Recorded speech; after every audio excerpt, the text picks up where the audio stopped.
Alors, Béat Hashem, expliquons un peu, dans la Chod Shabbat, il y a une mitzvah qui n'est pas seulement Shabbat. Mais Shabbat, nous le pratiquons sur une dimension différente. C'est de essayer de faire 100 bénédictions par jour. Alors, on explique. Au temps de David Amelech, il y avait 100 personnes qui mouraient chaque jour. Mais 100 exact. Pas 99, pas 101, pas 200, pas 300. 100 exact. Chaque jour, dimanche, lundi, mardi, mercredi, 100 personnes. David Amelech, il a pris conseil avec ses ministres, avec les Chachamim, ils ont dit, qu'est-ce que vous pensez? C'est quoi cette épidémie bizarre? Oui, c'est une épidémie, mais c'est une épidémie un peu bizarre. 100 personnes exactes par jour. C'est quoi le message du ciel? Alors ils ont dit, pour arrêter l'épidémie, ça prend nécessairement que chaque juif fasse 100 bénédictions par jour. Alors ils ont instauré, David et son tribunal ont instauré que chaque juif devrait voir comment il complète 100 bénédictions par jour. En vérité, c'est pas si difficile comme ça a l'air. Pourquoi? Parce que déjà, si tu fais tes 3 prières journalières, tu fais Arvit, tu fais Shachrit, tu fais Mincha, chaque Amida, elle contient 19 bénédictions. 19 fois 3, déjà en journée, tu as déjà 57 bénédictions. Tu as plus que la moitié. C'est ça? Plus que la moitié, ok? Maintenant, quand ça commence, selon Rav Ovadia Yosef, la journée commence la nuit. Ça veut dire que, on va dire un jeudi, ça commence mercredi soir, de mercredi soir jusqu'à jeudi soir, tu as 100 bénédictions. Il y en a qui pensent non, ça commence la journée, de lever de soleil jusqu'à la sortie des étoiles. Donc, c'est pas important. C'est important, c'est que par jour, tu dis 100 berachot. Maintenant, si tu fais rien que la Hamida, 57 berachot.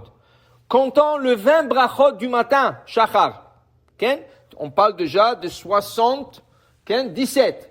Il y a 3 birkot à Torah. Alors tu as 80. Tu as 80 brachot, déjà, rien qu'en faisant birkot à Shachar et la Hamida. 80 brachot. Maintenant, en journée, tu manges, tu manges un peu, tu bois un peu, mezonot, Etz, Adama, Sheakol, Alamichia, Boranefashot Rabot, c'est en vérité, c'est facile à le faire. C'est facile à faire. Le problème se pose plutôt Shabbat. Pourquoi? Parce que Shabbat, dans la Hamida, il n'y a que 7 bénédictions, au lieu de 19. Même si Shabbat, tu as une prière supplémentaire qui s'appelle Moussaf, et c'est une 4e prière, mais elle aussi, elle a 7. Donc, 7 fois 4, ça fait 28. C'est la moitié, exactement la moitié de la semaine. Dans la semaine, tu as 57, tu as 28 ici. Alors, qu'est-ce qu'on fait? Alors, il y avait plusieurs coutumes. Il y a plusieurs coutumes. Comment compléter les 100 brachot?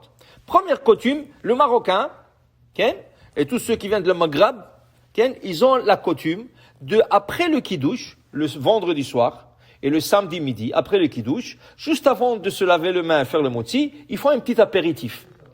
Apéritif, tu fais un peu de hetz, un peu d'adama, il y en a qui goûtent le poisson, alors tu as gagné 3 brachot de plus. Donc, ça, c'est pas tout le monde qui a cette coutume. Alors, en après-midi, tu manges un gâteau, tu manges des fruits, tu manges des autres choses, toutes sortes de choses, tu gagnes des brachot. Mais il y en a qui disent que tu peux gagner les brachot d'une autre manière. Comment? Quand les gens montent à la Torah, il y a 7 personnes qui montent à la Torah. Le matin, il y a 3 en après-midi. Quand ils font la bracha, et toi, tu penses sur sa bracha à lui, et lui, il pense t'acquitter, c'est comme si tu avais dit la bracha à toi. Alors, tu as déjà gagné 7 brachot. Plus, la haftara, il y a 7 bénédictions. 2 en avant, et après tu as après 6 bénédictions ou 7, tu as 4 après, tu as gagné. Tout ça, quand tu écoutes, et tu veux t'acquitter, de telle manière que tu t'acquittes des brachot. Sous la shlishit.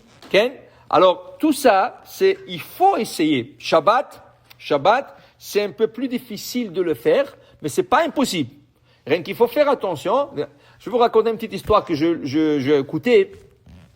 Rav Ovadia Yosef, en Israël aussi, ils ont la coutume de, quand tu sors de la synagogue, vendredi soir, il y a 2 enfants à la porte de la rentrée, et ils ont 2 bouquets. Un bouquet de la verveine fraîche,